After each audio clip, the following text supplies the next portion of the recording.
Hello, my name is Daphne, and I was born in the town of Zulu during what people know as the Apartheid era. I had a sister, Cynthia, and my mother struggled to provide for us, but she made it happen. Our situation wasn't the best, but it was all me and my sister ever knew our entire lives. I gave birth to two beautiful children, but I did not know what was in store for me and my youngest child, Nkosi.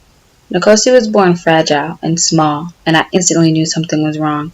One big question that I always got asked was, where did you get this child from? I was asked this not only by people in town, but by my family as well. I quickly realized that Zululand did not have the correct resources for me and Nkosi. I decided to pack up and move to Johannesburg, where I found a job and saved up enough money to bring my family with me. After we got settled, I found a doctor, and that is when I found out that I had AIDS. I feared for being discriminated against, and that is exactly why I wanted to keep this a secret.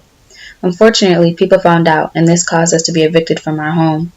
During all of this, the doctors did confirm that sadly, I passed on AIDS to my child Nkosi. I knew that taking care of a sick kid was going to be tough, especially because I had to not only deal with that, but with the discrimination that I received from everyone. I heard of a guest house that was for homosexual men with AIDS and figured that was the only hope that I had with keeping Nkosi and I safe. I decided to make that long journey there and explain my situation. The overseers decided that they would take Nkosi in, and having to leave him was one of the hardest things I ever had to do, but I knew it was what's best for him.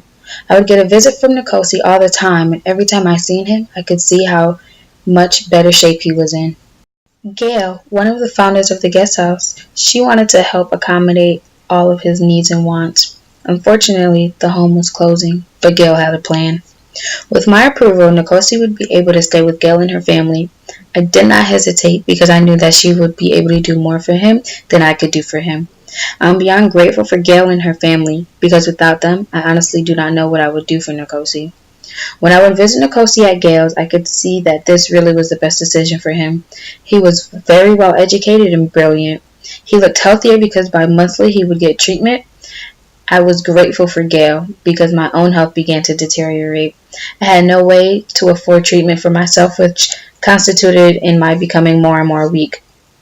One thing I wanted to do before this sickness got the best of me was to visit my home of Zululand again. I never got to fully see the impact that my Nkosi had on Africa.